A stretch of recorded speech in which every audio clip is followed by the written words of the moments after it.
Shinikizo kubwa dhidi ya Samia Suluhu Hassan limeanza kuzaa matunda ambapo tayari kuna matukio makubwa mawili yaliyotokana na shinikizo hilo, ilhali kunatarajiwa mwezi Juni kushuhudia tukio jingine kubwa la tatu kama inavyoelezwa katika makala hii fupi lakini ya kina. Sasa kumekuwa na shinikizo la chini chini dhidi ya Samia Suluhu Hassan kutokana na yaliyojiri kuanzia Oktoba 29 mwaka jana, ambapo maelfu ya Watanzania waliuawa na vyombo vya dola kwa amri ya Samia Suluhu Hassan. Kuna mambo mawili ya msingi ya kuyafahamu.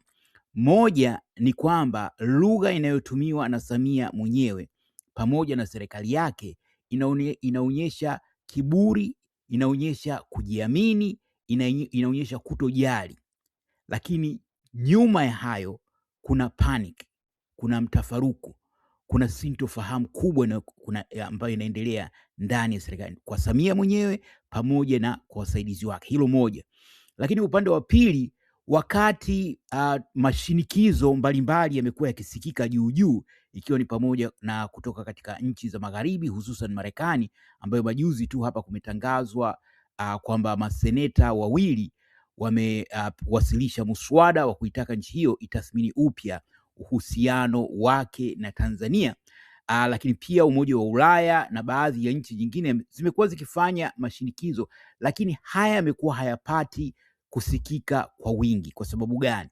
Sababu kubwa ni kwamba vyombo vya habari vya Tanzania vimekuwa haviripoti taarifa kama hizi, na pia utawala wa Samia umekuwa makini katika kupaza sauti kuhusu kauli zao ambazo nyingi ni za kibabe, nyingi ni za jeuri na nyingi za kutojali, lakini faraghani ni watu ambao wana wasiwasi wa haya yanayoendelea. Sasa hadi ukilinganisha jinsi ambavyo wao wanajionyesha hadharani, jinsi wanavyojiportray kwamba wako imara, hawayumbishwi, kila kitu kinakwenda vizuri, na yale ambayo yanafanyika kimya kimya bila kusikika, hususan shinikizo kutoka kwa nchi za magharibi, matokeo yanajieleza waziwazi.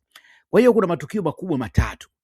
Yapo mengine, lakini haya matatu ndio makubwa zaidi, na haya mawili ambayo tayari yameshajiri ni matokeo ya moja kwa moja ya shinikizo hilo. Mnakumbuka majuzi hapa Chadema walipata taarifa kutoka mahakama ya rufaa kwamba wameruhusiwa kuendelea na shughuli zao za siasa, na taarifa hizi zilikuja kwa ghafla, kwa sababu inavyofahamika kwa sasa mahakama zinafanya kazi kwa amri ya Samia Suluhu Hassan, mahakama zote. Kwa hiyo watu wengi walipatwa na mshtuko kwamba inawezekanaje mahakama hii inayoendeshwa na Samia leo iruhusu Chadema kuendelea na shughuli zake, ikidai kuwa hilo zuio la awali la mahakama kuu dhidi ya Chadema kufanya shughuli zake za kisiasa lilikuwa na walakini, lakini huo sio uamuzi wa kisheria.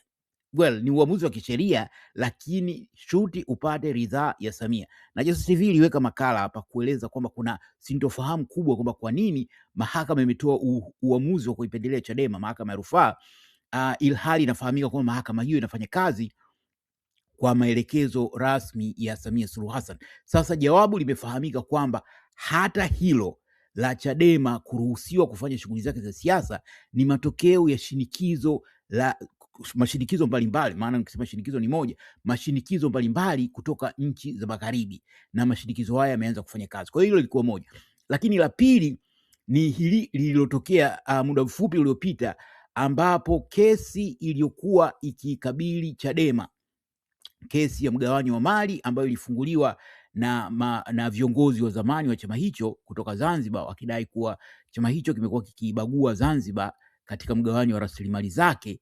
Kesi hiyo nayo imetupwa, na matokeo yake ni kwamba Chadema wameshinda hiyo kesi, na hiyo kesi imekuwa na athari kubwa sana, kwa sababu Chadema kwa takriban miezi 11 ilikuwa haifanyi shughuli zake za kisiasa kutokana na kesi ambayo kwa kimsingi ilikuwa ni kesi ya mchongo, kesi ambayo ilitakiwa itupwe mara baada ya kufikishwa mahakamani. Lakini jaji aliyekuwa akisikiliza hiyo aling'ang'ania, na licha ya Chadema kusema kwamba walikuwa hawana imani naye, lakini akang'ang'ania kuwepo. Hata hivyo, shinikizo hili la kutoka katika nchi za magharibi limesaidia kupelekea uamuzi huo. Haya ni maagizo mengine ya Samia Suluhu Hassan kwa mahakama hiyo kwamba hii kesi haina tija, ni vema ikafutwa, na hiki ndio kilichotokea.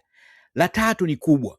na hili bado lina mtikisiko mkubwa ndani ya serikali ya Samia Suluhu Hassan kwa sababu kuna athari za hili la tatu.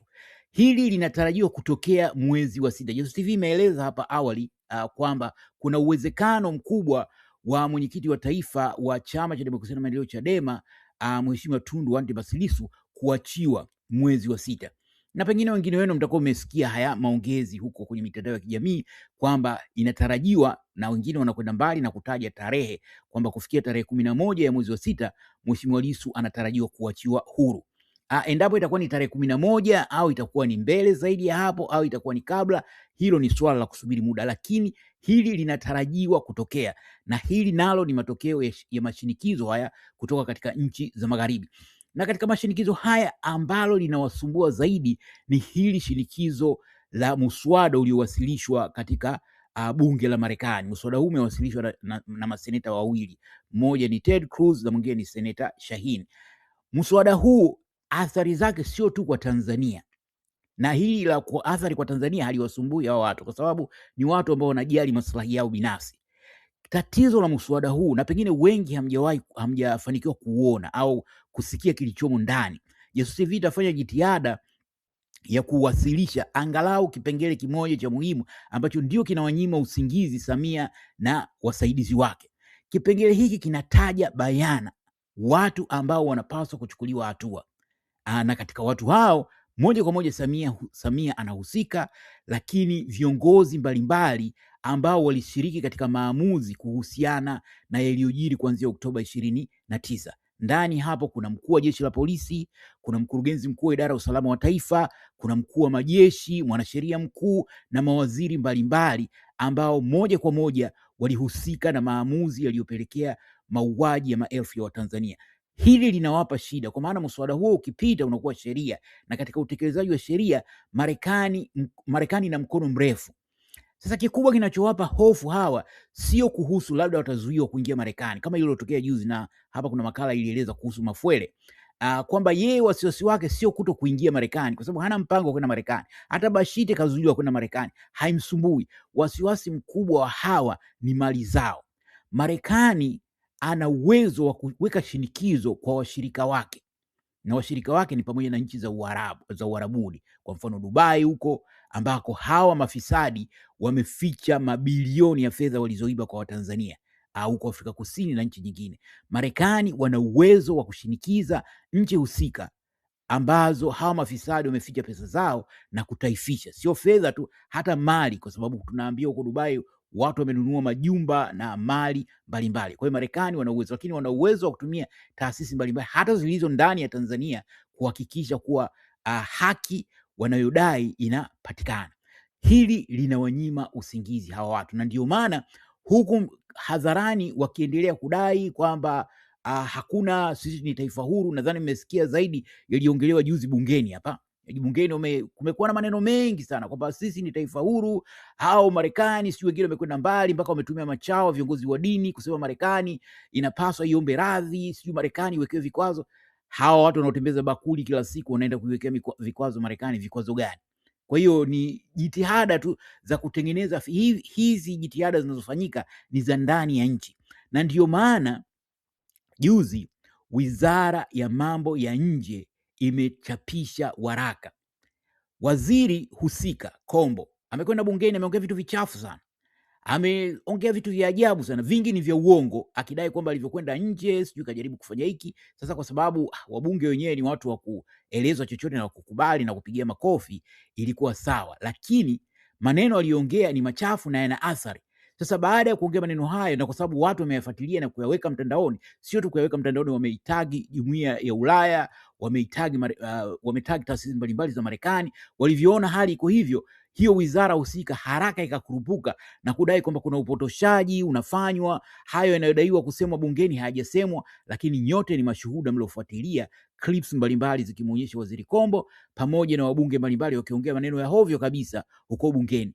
Na baada ya kubaini kwamba haya yanaweza kuwaletea matatizo, wamekwenda kuomba radhi. na kudai kwamba hayo maneno yanapotoshwa na watu kwa mtandaoni, ni ile panic iliyopo. Kwa hiyo hali ndio iko hivyo. Kwa hiyo tayari hayo matukio mawili yanayohusu Chadema, lakini moja ni hilo la Mheshimiwa Lissu ambalo linatarajiwa hapo Juni. Je, una maoni gani kuhusiana na haya? Karibu tuwe maoni hapo chini kwenye comment. Asanteni na kwaherini.